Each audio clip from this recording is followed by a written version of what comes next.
Alam mo yung pinakamasakit na goodbye sa lahat? Is yung hindi mo pa naririnig, pero nararamdaman mo na.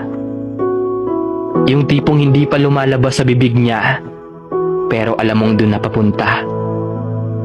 Yung tipong gusto mo pa sana, pero wala ka nang magagawa kasi ayaw niya na. Yung mga bagay na ikinakatakot mong mangyari dati, pero hindi mo kayang pigilan kasi nga, hindi mo hawak yung desisyon niya. Pero ganoon naman talaga, di ba? Kahit gaano nyo pa kasaya dati, kung hindi talaga kayo para sa isa't isa, maiiwan ka talagang mag-isa. At wala ka nang magagawa doon. Wala ka nang magagawa kung hindi ang tanggapin. Tanggapin na wala na.